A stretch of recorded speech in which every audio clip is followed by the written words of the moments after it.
Welcome back to Dopamine Synapse. Today we're going to be talking about chemistry. Saigon. I'm still only in Saigon. It's okay. I'm going to hold your hand through it. Chemistry actually can be cool, I promise. There's a conspiracy to make chemistry more boring than it is, and I think that's true. Chemistry actually rocks, but you kind of have to cut through all the there's a lot of very abstract stuff that you're taught initially to understand the more complex things. That being said, we're going to kind of breeze through it because the more complex things are more fun. And you know, if you're really curious, like you're going to spend the time learning on your own. Maybe read a book, maybe watch a YouTube video. Other than this one's just give you a little taste, little delectable morsel of what chemistry can be. By the end of today, my main goal is to get you to be able to look at something like this and have an idea of what's going on. So let's get into it. So what is chemistry? When you think in your head, what's chemistry? Like you probably see a guy or whatever. What is that guy doing? What's his angle? Just be a funky little lab guy? Hell no. Chemistry is the science of things you can touch and feel, matter. You know what we're made of. Stuff that explodes, stuff that glows, stuff that's bulletproof, stuff that smells good, stuff that will get you high, man. So the first thing you have to understand is that there's protons and electrons. Don't roll your eyes at me. Some people gotta hear this. The protons are positively charged, the electrons are negatively charged. They're attracted to each other. Sounds a lot like magnetism. Technically it's a different force, but for now, you know, if you gotta conceptualize it that way, that's fine. You know, you take two electrons, you try to put them together, that's gonna be hard, right? Opposites attract, likes repel, that good stuff. Just don't get it confused with magnetism. You can see this with balloons. I was too short-sighted to get us a balloon today, but hopefully maybe I can put a little video up here of somebody ripping the electrons off the balloon, put them together, and then they move. And it's like, whoa, how are they doing that? It's that magic force of protons and electrons interacting, okay? These are called electric forces. And yes, these electric forces are the same things as the electricity in your home. Work off the same principle. You know, people imagine electricity as pumping electrons through a little tube. Not exactly accurate, but gets the job done, right? It's a basic model. We get it. So, periodic table, it's a thing. Lots of different elements on there. The different elements are just different numbers of protons. If you take a proton away or you add a proton in, like you do with nuclear fission or fusion, then you make new elements. So the cool thing is about these guys is that you can take these different elements and smash them together and make new molecules. So a good example of this is salt. Everybody knows table salt, sodium chloride. Here it is. You know, sodium by itself, you put it in water, it explodes. Chlorine by itself, you inhale it. You know, I think it's mustard gas. Mustard gas might be something different. It's bad for you. Don't inhale chlorine. That's my tip of the day for you. If you put them together though, completely different guy. He tastes good. You put him on your food, delicious, essential nutrient. You gotta have those little ions in your body. Don't worry about it. Another example, basic one, is our good old friend, water. Without him, you can't have life, at least here on Earth, and maybe everywhere else. I'm not an expert. Or you can have something a little more complex, like the funky little guy I showed you at the beginning, caffeine. There he is again. Speaking of which, we should talk about structures like the caffeine guy we're looking at here. So there's a bunch of different ways you can show structures. There's like Lewis structures, but honestly, all that. They teach you Lewis structures and then immediately you have to forget it because they teach you line bond structures and organic chemistry, and that stuff's more fun anyways, so we should get into that. It's also how we're going to be looking at the majority of structures in this series. So first let's talk about carbon. He's a little famous, you may have heard of him.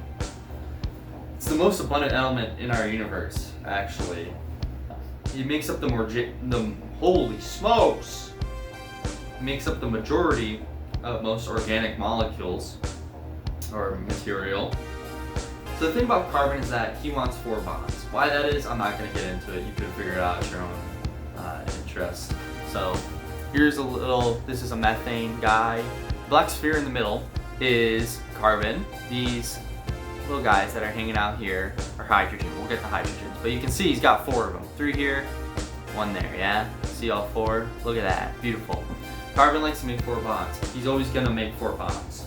You can imagine, when I say bond, I want you to imagine a bond as sort of like a little electron bridge between the proton center of different molecules, right? Because you got the center that's made of protons, and then all around it are these electrons, and these electrons can make bridges to different little proton islands. And that's how we get different molecules, okay? This example, he's just bonded to hydrogens, but he could be bonded to all sorts of things. Nitrogens, oxygens, even another carbon. You could even do something crazy like stick him to a chlorine or some lithium, you know, if you want to get wild. They can be single bonds, such as with this methane, or carbon can make double bonds. It can also make triple bonds with different elements. Notice that in these examples, carbon still has the same number of bonds total. They're just spread out in different ways. So, now we know how carbon makes bonds. Going back to our caffeine guy here, right? You may be asking, where's the carbons? Where'd they go? We just assume them. Whenever there's a vertice, right, wherever 2 lines meet in a little corner, then that's a carbon. We just assume it. You could draw him there, but that's a lot of C's to write out, and my hand gets tired pretty quick. So, like other organic chemists, somebody somewhere agreed, like, let's just assume and just draw the vertices of these lines, and everybody knows there's carbon there. Cool. So hydrogen is kind of thirsty for electrons. Like, you know, no shame. That's kind of how it is. So in fact, hydrogen's so thirsty for electrons that in these structures, we don't even display the hydrogen with peace and love. Like, it's just assumed. We know that they're gonna be there. So if you see an appendice, right, 2 carbons bonded, you know, one carbon bonded to 2 other things, then there needs to be another 2 bonds. Those other 2 bonds will just be hydrogen, and we don't have to draw it, we just know. Here's an example of hexane, cyclohexane with the hydrogens. Here's an example of cyclohexane without the hydrogens. It's the same thing. It's just that chemists are elitists, and we like to save time, so we had to do this little sneaky little thing. And if nobody told you this, then you wouldn't be able to read these structures. So remember, when 2 lines meet and make a corner, that's a carbon. And if you count the bonds, and carbon needs more to get up to their 4, they're just hydrogens there. It's that easy. My mind was blown because I've been looking at organic structures for a little bit, and I ain't take the due diligence to research or learn the basics of organic chemistry. And then I had a friend explain it to me, and I was like, oh, you know, my brain melted and came out my ears in a delicious little sludge of protein and fats, like butter. Why do I talk like that? Oh, here's another example. Here's methamphetamine. Whoa. Yeah, that guy, that little dopaminergic little guy. Here's an example of methamphetamine with the Lewis structure, right? Fuck that. And here's a beautifully simplified version, line bond, little organic structure of methamphetamine. Woo, sleek. Woo. There's a sneaky young lad in here. Who's this guy? Hanging out on the tail. That N. What's that? That's nitrogen. Oh, interesting. Count the bonds on that guy. He's only got 3 of them. You know, 2 to carbons, 1 to hydrogen.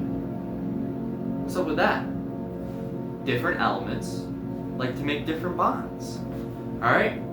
So far in this video we've learned you can assume at the vertices we got carbon, they're saturated with hydrogens. Now, carbon likes to make 4 bonds, nitrogen likes to make 3, oxygen likes to make 2, hydrogen likes to make 1. Just keep that, just throw that in your just throw it in the memory banks, okay?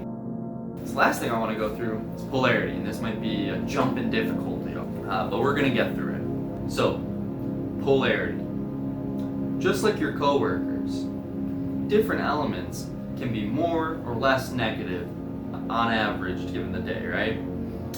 It's also got to do a little bit with the size in the middle. I don't want you to worry about that. Just imagine electronegativity as like how negative the element is on average, right?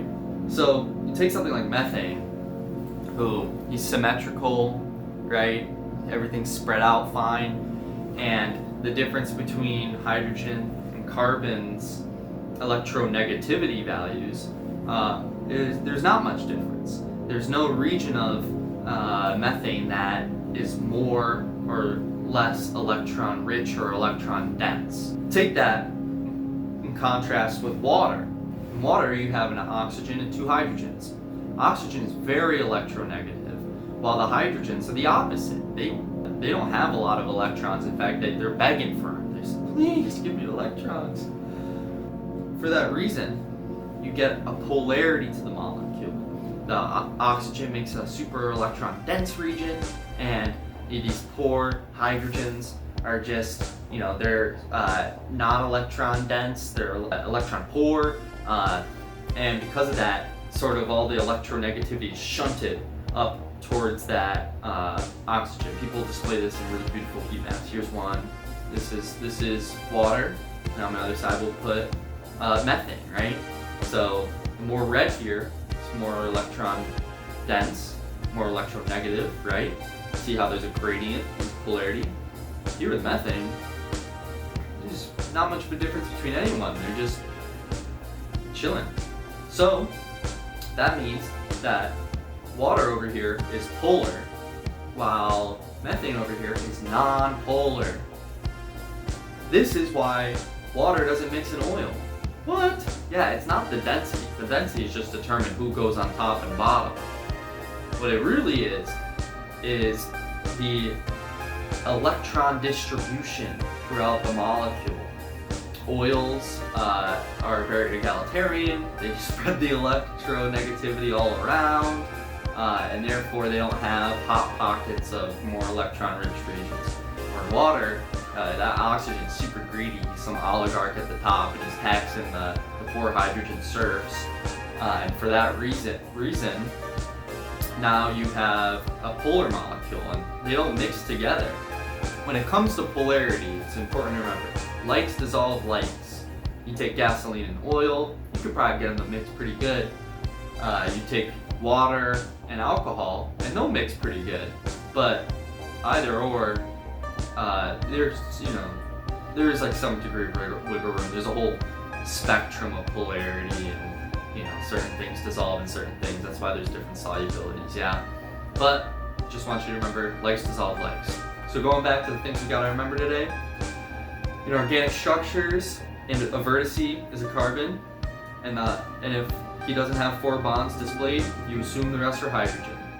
Carbon likes 4 bonds, nitrogen likes 3, oxygen 2, hydrogen 1. Finally, polarity. Some molecules are more or less polar than others. Likes dissolve likes. Boom, bam, bottom. That's a very basic introduction to chemistry. So now you have a basic idea of how to read organic structures. I can put this guy up here and you can say, oh, look at those carbons are double bond to each other. You may be able to count out the bonds and say, oh, there's a sneaky little hydrogen that's not displayed here. You can say, oh, I see that nitrogen up there. He makes 3 bonds. That makes sense. This has been very simplified. We skipped over a lot of stuff. I'm going to make a lot of chemists mad at this. They're probably going to come burn down my house with hydrofluoric acid and bromine. Lithium aluminum hydride, blow me up. It's going to be a bad time. They're going to reduce me, reduce gone through my body. But yeah, that's it. I guess as always, leave a comment if you have any question. No questions or bad questions. Like, share, do the things, whatever, I don't know. Whatever YouTubers say. Yeah, that's about it. Deuces.